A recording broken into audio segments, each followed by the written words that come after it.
Hello, everybody. My name is Blueberry Jeans. You can call me Blue, and welcome back to Let's Play Celeste. Last time we finished off Chapter 2. This time, instead of heading into Chapter 3, we are going to be doing the B-sides for both Chapter 1 and Chapter 2. So I'm going to give a quick heads up here. I'm going to be doing the commentary of this as post commentary. I'm going to add it in editing.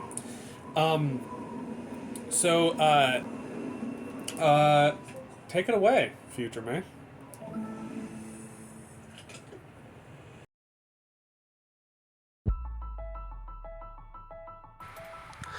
Okay, hello there.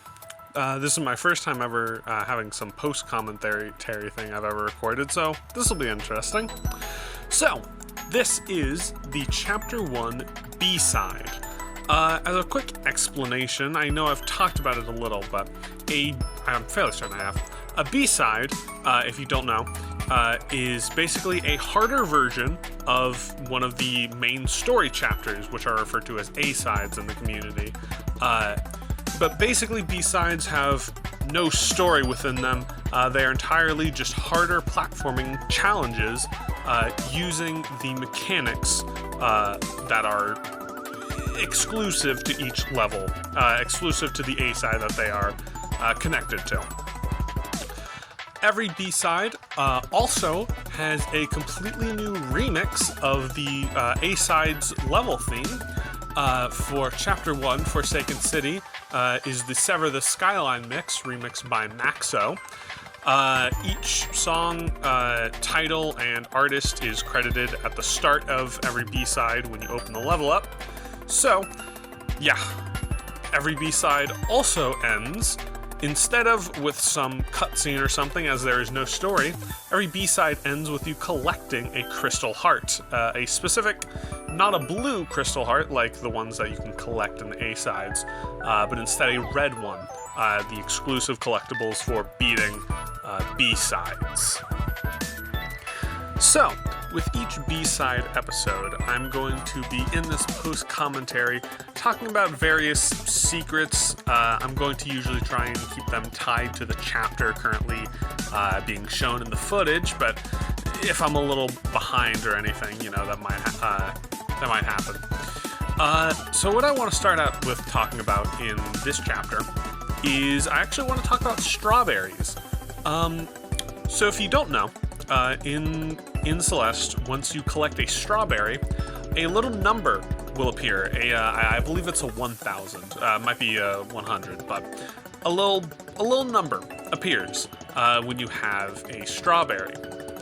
Now, when you gather a strawberry, as I've mentioned a couple times now, it is not automatically collected until you hit solid ground. However, it actually waits a couple seconds after you've hit solid ground before collecting, meaning that if you keep jumping with the correct timing, you can actually travel long distances without collecting the strawberry. With this, you can then have a line of multiple strawberries in a row, and this is how you get the 1-up achievement in the PC version of the game. By collecting 6 strawberries all at once, every time you collect multiple strawberries in a row, the numbers will keep going up to 2,000, 3,000, and so on. Once it hits 6,000, it'll instead show a 1-up, which means that you have gotten the achievement. I bring it up here specifically because Forsaken City is probably, specifically Forsaken City A-side, obviously there's no strawberries in B-sides, but Forsaken City is probably the best chapter to do this on, due to the way it's laid out and the overall, easy difficulty of the chapter, makes it very easy to collect those. Also, at the end of B-sides, you will have beat block rooms similar to the B-side cassette rooms that you will see in the A-side chapters as well. So, next up, I actually want to talk about the background art in Chapter 1, as it has a lot of very interesting things within it. Specifically, there's a lot of posters that seem to be a lot of different advertisements for different products you could have supposedly bought in the stores in the city back when it was still up and running. A lot of these are very interesting. I don't know why, but they've stuck out to me as a bit of nifty world building, and I've always been interested in them, even though there's not really much to them. It just gives a lot of flavor to what might have this city have been like, and why it might have fallen into disrepair. Next up, we have Chapter 2's B-side. The Chapter 2 musical remix, Black Moonrise Mix, was made by Ben Prunty. And within this chapter, we're actually, or within this B-side, I suppose, whatever, we're being taught a new technique that is very useful to know for future, levels. And that's, I double-checked, I believe it is referred to as dream hopping, or dream jumping. But basically, it's a technique where you can jump out of dream blocks or star blocks or whatever you refer to them as. I've actually, since recording episode 3, I found out they have a lot of names in the community, but it's besides the point.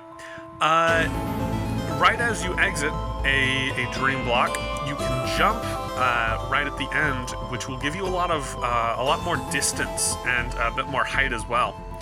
Now I say this because it's a very useful mechanic to know, but you can actually beat the entirety of the old site B-side without using it. It's not easy, and I've never done it myself personally. However, it is a thing that is, by all accounts, technically possible to do. I definitely wouldn't recommend it, but it is something that you can brag about if you do it. So, from here, there's a couple things I wanted to show on screen. The first thing I want to show is a screenshot of the exit of the old ruins in the dream segment. I forgot to show this during the actual episode, so I'd like to show it on screen here.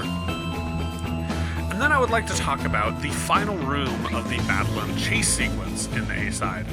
I was planning to have died in this room at least once, so I could show this off, but I actually didn't. I got this room first try. Mr. Humblebrag over here. So the last room of the battle and chase in the A-side has an alternate pathway throughout it, which I'll hopefully show a little footage of. Who knows if I do. But yeah, there's an alternate pathway with a bunch of nifty little secret places that you can go through.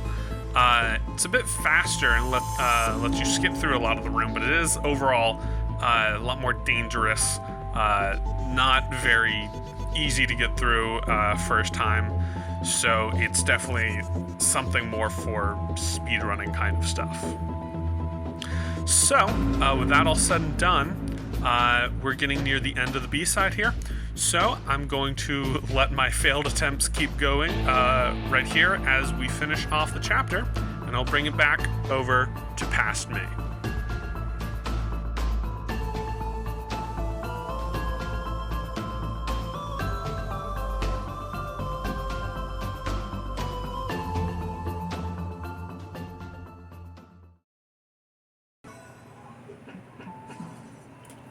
Alright, and that's it for the B-side. Future me, I hope you made some fun and insightful commentary. Oh, we have fun around here. So yeah, that's going to be it for this episode of Celeste. Next time, we're going to be starting off Chapter 3, Celestial Resort. See you all then.